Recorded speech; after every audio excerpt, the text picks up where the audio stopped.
Sorry to سے لیکن کچھ لڑکے جب لڑکیوں کی گیدرنگ میں بیٹھے ہوتے ہیں نا تو اتنے گندے اتنے برے لگ رہے ہوتے ہیں نا کہ اس کا کوئی اندازہ ہی نہیں ہے. لڑکیوں کی طرح آئے بائیں شائیں کر کے باتیں کر رہے ہوتے ہیں, پتہ ہی نہیں چل رہا ہوتا ہے کہ ان میں لڑکی کون ہے لڑکا کون ہے. یار مسلمان بندے کی نا ایک اورا ہوتی ہے, مسلمان بندہ اور بندی سے نا تقوی کی خوشبو آ رہی ہوتی ہے, لیکن یار ہم میں وہ بات ہی نہیں رہی قسم سے. ہم تو دو باتوں میں پھسلنے والے لوگ, دو چار خواہشیں سٹک ہو گئی نا ہماری, یا زندگی کی دو چار اپس اینڈ ڈاؤنس فیس کرنے کا موقع ہمارے سامنے آ گیا.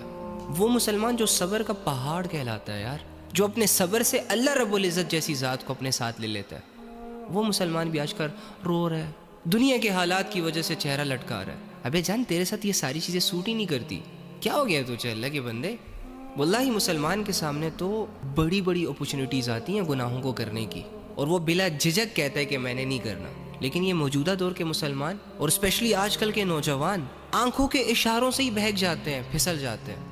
بڑی بڑی باتیں کرنے والا, میں یہ کر دوں گا, میں فلاں کر دوں گا, بڑے بڑے فلسفے جھاڑنے والے, میں نے یہ کیا, میں نے وہ کیا, میں نے فلاں کیا, جو صبح و شام اپنی مردانگی جھاڑ رہے ہوتے ہیں. ایک عورت اس کے سامنے سے گزرتی ہے, وہ اپنی مردانگی بھول جاتا ہے, اس کے اندر کا شیطان اور اس کے اندر کی ہوس جاگ جاتی ہے, آنکھیں پھاڑ پھاڑ کے دیکھنا شروع ہو جاتے ہیں, اور کچھ لوگ تو شکلوں میں ڈوبنا شروع ہو جاتے ہیں. کیا ہو گیا اللہ کے بندو؟ انفارچونیٹلی آج کل کے لونڈوں کے پاس یہی سب کچھ رہ گیا کرنے کو, اور لڑکیوں نے اپنا سٹینڈرڈ کتنا لو کر دیا یار. مسلمانوں کی لڑکیاں اتنی ڈھیلی مزاج کی نہیں ہوتی کہ کسی کی بھی دو باتوں میں آ کے اپنی عزتوں کے سودے کر جائے. بڑی سخت مزاج لڑکیاں ہوتی ہیں کہ لڑکیوں کی نا ایک دور میں ہیبت ہوا کرتی تھی, اگر کسی نکمے نٹھلے کے دل میں کسی لڑکی کو ٹریپ کرنے کا خیال آتا بھی نا تو نمبر پکڑانے سے پہلے, پرپوز کرنے سے پہلے, نفس اور ہوس کا نشانہ بنانے سے پہلے 100 دفعہ سوچتا تھا.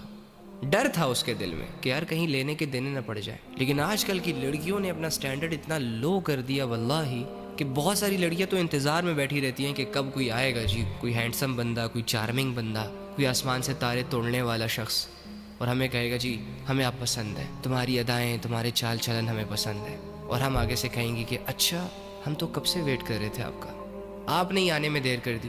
ابے رکھ کے چماٹ مارے اس کے منہ پہ, جو اپنا بھی ٹائم ضائع کرنے والا ہے, تیرا بھی ٹائم ضائع کرنے والا ہے. لیکن معذرت کے ساتھ, لیکن یار یہ چیزیں نا آپ لوگوں کے ساتھ سوٹ نہیں کرتی, یہ آپ لوگوں کی ویلیوز کو نا ڈی گریڈ کرتی ہیں.